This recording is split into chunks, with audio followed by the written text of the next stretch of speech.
Hello everyone, I Kapil welcome you all on CDS Nexus.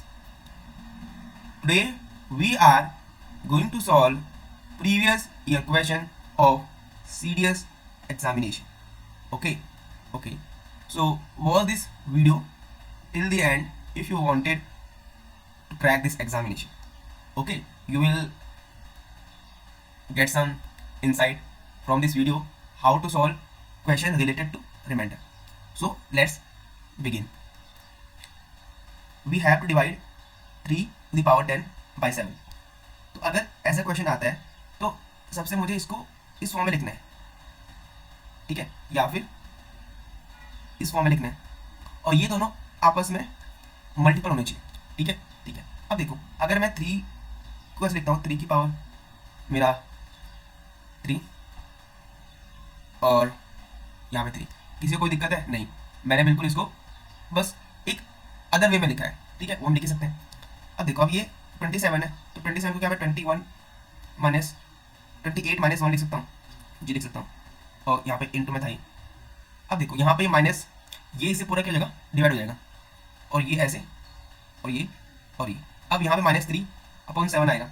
अब reminder कभी भी minus नहीं हो सकता है, ठीक है, तो जिस नंबर से हम डिवाइड करते हैं उसको हम इसमें ऐड कर देते हैं, तो ये आंसर आएगा +4।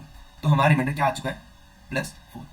क्योंकि माइनस मेरा, ये हम बस क्वेश्चन को सॉल्व करने के लिए माइनस रिमाइंडर लेते हैं, otherwise remainder non negative number होता है। जैसे अगर मैं इसको डिवाइड करूँ 5 को 2 से, तो अगर मैं यहाँ पे 5 3 6 करूँ तो मेरा रिमाइंडर -1 आएगा, लेकिन -1 तो होता नहीं है, तो मुझे इसको इसमें ऐड करना होता है, तो रिमाइंडर क्या होता है +1, जो कि एक्चुअली होता ही है, ठीक है। तो आई होप आपको ये क्वेश्चन समझ में आया होगा। अगर आपको ये क्वेश्चन कि मैंने इसको इस फॉर्म में क्यों लिखा, फिर ऐसे क्यों किया, अगर इसमें भी आपको डाउट है so do comment, I will make sure कि मैं पूरा कॉन्सेप्ट विल टेल यू कि कैसे इस क्वेश्चन को सॉल्व करेंगे। देन सेकंड क्वेश्चन भी सेम ही है। अब देखो अब पीछे मेरा क्या था, 7 था, यहाँ 28 है, तो अगेन आपको ये करना है कि आपको इसको या तो ऐसे लिख दूँ या फिर ऐसे लिख दूँ। अब इन दोनों में कुछ रिलेशन होना चाहिए, या आपस में मल्टीपल होने चाहिए, ठीक है। तो अगेन मैं इसको 3 की पावर 3 लिख सकता हूँ ना, और ये इसको ऐसे, और नीचे 28। अब आपको पता है कि आप 28 माइनस 1 लिख सकते हो इसे, जी हाँ लिख सकते हो। तो अगेन यहाँ पे ये चीज़ तो इससे कैंसिल हो जाएगी, तो इसकी पावर क्या है, ऑड है, तो अगर नेगेटिव नंबर की पावर ऑड है तो आंसर भी नेगेटिव आता है। तो यहाँ पे -1 तो रिमाइंडर हो नहीं सकता, तो मुझे इसमें ये ऐड करना पड़ेगा, तो हमारा रिमाइंडर क्या आएगा 27, ठीक है। ये सारे सीडीएस के क्वेश्चन है, ठीक है, यू कैन चेक अगर आपको ट्रस्ट इश्यू है। अब ये क्वेश्चन देखो, ये भी अच्छा क्वेश्चन है, तो इसको सबसे पहले अगेन ऐसे लिखना है कि 1 1 10 ऐसे,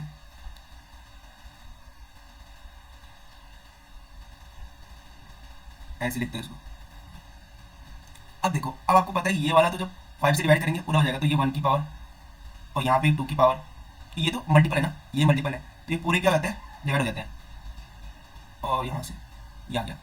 अब यहाँ देखना पड़ेगा इधर का क्या सीन है। अब थोड़ा मैं एक चीज़ चेक करता हूँ कि मेरा ये क्या है, 2 की ऑड पावर है, तो 2 की ऑड पावर को मैं अगर 5 से डिवाइड करूँगा तो रिमाइंडर 2 आता है, इवन को करूँगा तो रिमाइंडर 4 आता है ना, और फिर ऑड करूँगा तो रिमाइंडर कितना आता है, यहाँ से रिमाइंडर आ रहा है, यहाँ से 3 आ रहा है, तो यहाँ से 1 आ रहा है, फिर करूँगा तो यहाँ से 2 आएगा ना, फिर यहाँ से करूँगा तो ये फिर 4 आएगा, फिर यहाँ से करूँगा तो यहाँ से कितना आएगा, वेट, यहाँ पे 3 आया था ना, क्या यार, ठीक है, और यहाँ पे फिर 3 आएगा, और फिर यहाँ पे मेरा आएगा 1 आएगा। तो ये 4 की साइकिल में क्या कर रहा है, मैं रिपीट कर रहा है खुद को, तो इसको 4 से डिवाइड करते हैं, ठीक है।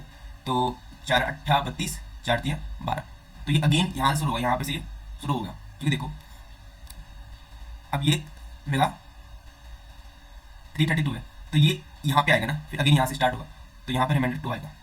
अब 3 का चेक करते हैं, तो 3 के केस में पहले 3 ही आएगा, फिर यहाँ देखेंगे तो यहाँ 4 आता है ना, फिर 27 के केस में 2 आता है, फिर यहाँ 1 आता है, फिर 1 आता है, उसके बाद 81 इंटू 3 होता है ना, तो 81 का 1 आता है और फिर 3 आता है, फिर यहाँ से अगर यहाँ से 1, यहाँ से फिर 4, तो ये भी 4 की साइकिल में अपने आप को रिपीट कर रहा है, तो यहाँ पे होना है खत्म, क्योंकि 4 से पूरा डिवाइड हो जाएगा, तो रिमाइंडर कितना आया, 4 आया।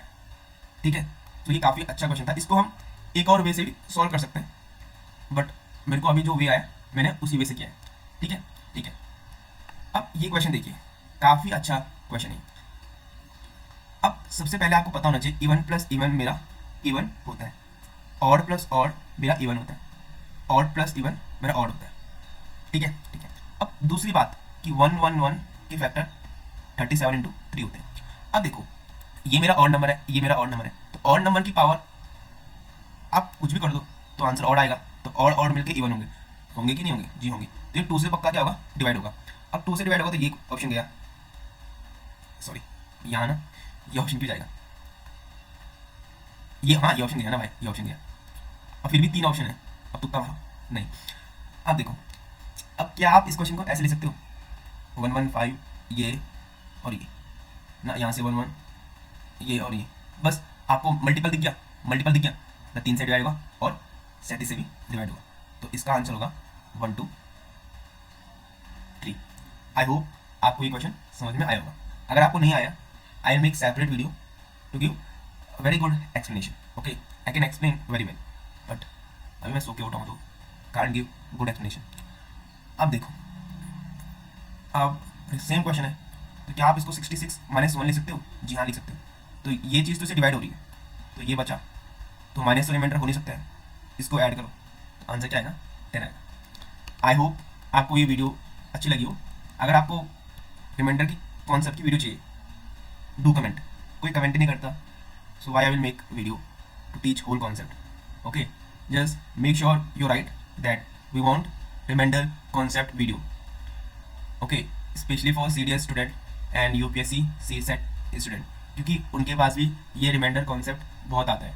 Once you learn this question you will able to tackle most of the question. हर क्वेश्चन नहीं होता है, स्पेशली एग्जाम में तो it is difficult to solve each and every question, we have to skip some and we have to do some. So चलो यहीं पे ज्ञान की बातें खत्म करते हैं, and I hope you found this video informative. Again do like and consider subscribing my channel. Thank you.